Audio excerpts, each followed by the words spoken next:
Radio Classique, l'invité de l'économie.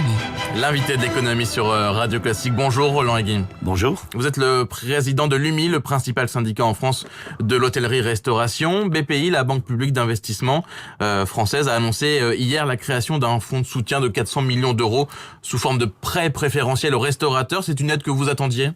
Oui, bien sûr, mais il faut savoir que ce fonds de modernisation de la restauration est à l'origine alimenté par les restaurateurs.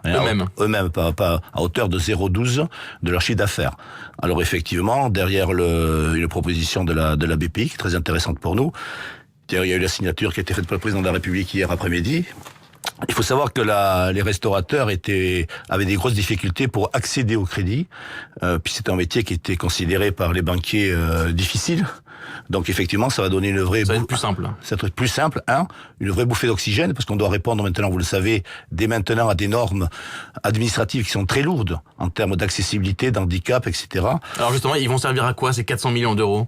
D'abord à se remettre, je veux dire, à répondre à la loi, dans ce domaine-là, aussi à faire de la formation, aller vers la qualité, c'est très, très important. Et je crois que je le répète, c'est une vraie bouffée d'oxygène pour les restaurateurs qui en avaient vraiment besoin.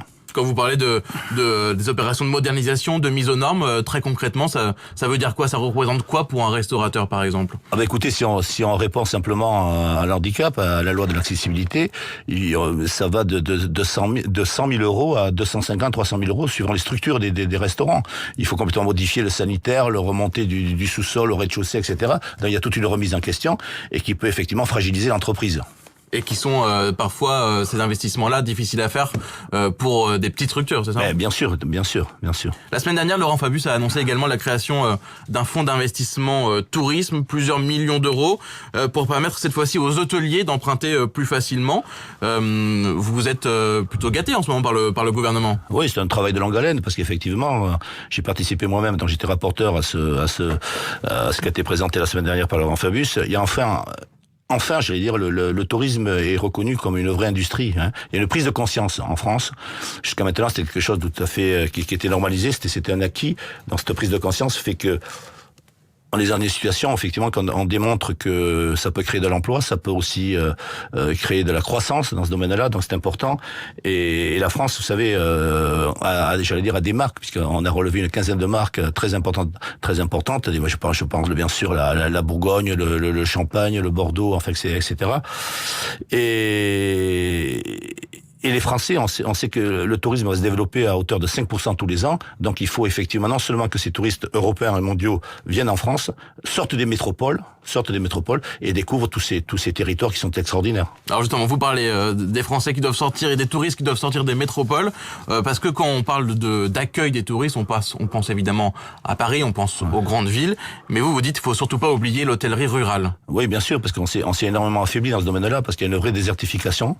C'était effectivement une spécificité et la force de la France. Il y avait toujours ce petit café, ce petit hôtel, ce petit restaurant dans ces zones-là, dans ces zones rurales qui disparaît de plus en plus. On perd 8000 petits établissements par an. C'est énorme. Donc si vous faites un petit calcul avec 3-4 salariés, regardez ce que ça fait. Et puis ça affaiblit complètement les territoires et ça affaiblit derrière le tourisme français. Donc il faut revenir aux fondamentaux et penser local avant de penser global. Donc je crois que dans ce domaine-là, ce rapport, on est sur la bonne voie. Là encore, le fonds d'investissement, là, lancé par Laurent Fabius, il va servir à quoi, très concrètement ? C'est à l'hôtellerie, justement, à aider cette hôtellerie familiale. Mais très concrètement, pour les hôteliers, ça représente quoi ? C'est énorme. Créer un site internet, par exemple ? Oui, bien sûr, c'est se moderniser, répondre au numérique, répondre à l'investissement. Il faut savoir qu'une chambre 3-4 étoiles, si vous la rénovez, si vous répondez, c'est pratiquement 50 000 euros.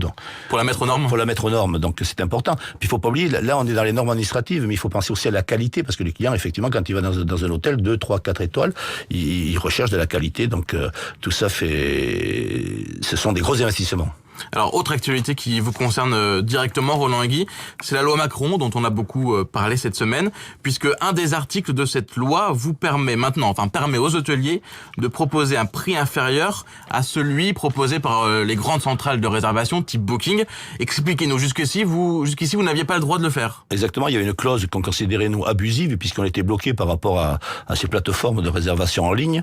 Et là, aujourd'hui, effectivement, ce contrat de mandat nous permet enfin de retrouver notre liberté et on redevient maître dans nos entreprises et on pourra proposer, le grand gagnant, ça va être effectivement le client. Pourquoi? Parce que à tout moment, maintenant, l'hôtelier qui a un taux d'occupation de 40%, qui veut faire une promotion ou offrir à un client un prix plus bas que ce qui est annoncé effectivement dans ces centrales de réservation, il peut le faire.